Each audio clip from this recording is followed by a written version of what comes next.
Well, 2 Huey helicopters have been deployed to help fight raging fires in Gqeberha in the Eastern Cape. They've dropped over 1,000 litres of water and foam, and it seems firefighters are getting closer to extinguishing the blaze, which has forced several residents to evacuate. But let's get the latest. Ronald Masinda is joining us now this hour. I see the smoke behind you there, Ronald. It looks like in that area where you are, the fire is continuing. Indeed, Bradan, and the gusty winds are not helping this one little bit because the fire continues to flare up.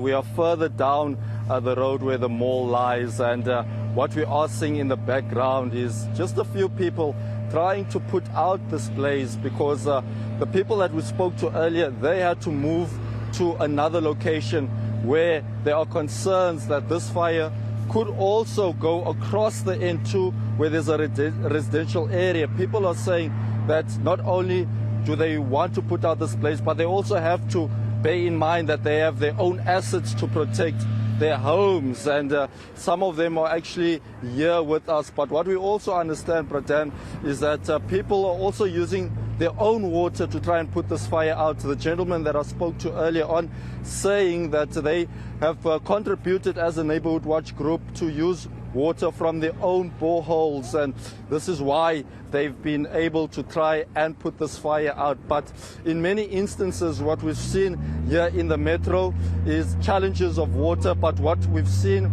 is 2 choppers collecting water from the sea.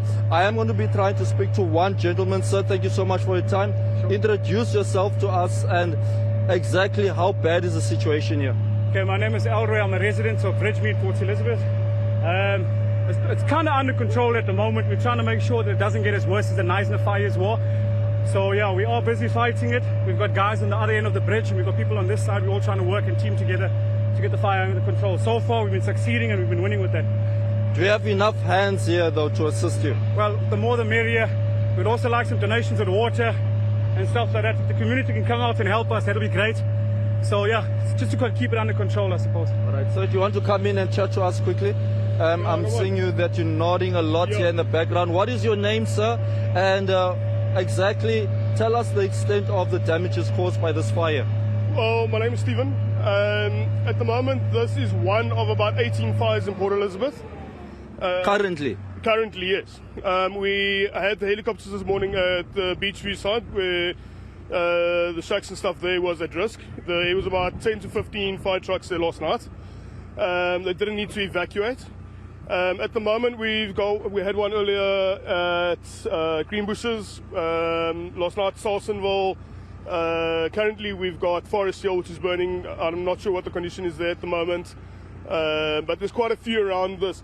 Last night, we put out about 4 to 5 fires over here, which were totally dead, where this flared up, obviously, now during the course of the day. We don't have the resources for this. At the moment, it looks like it's under control. But in the same sense is if we look back at the situation we had with the Thornhill fires and Masinda fires, we took too long to get the necessary resources from Cape Town, Joburg, etc.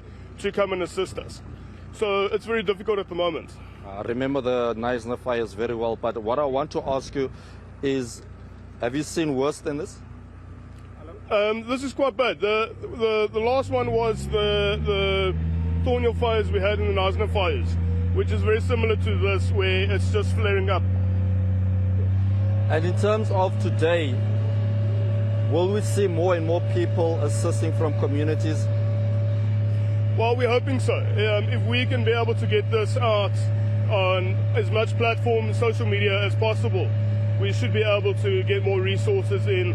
At the moment, we've got, especially in PE, which is a big resource, is AfriForum, which is helping a lot. We've got FarmCom, which is helping a lot.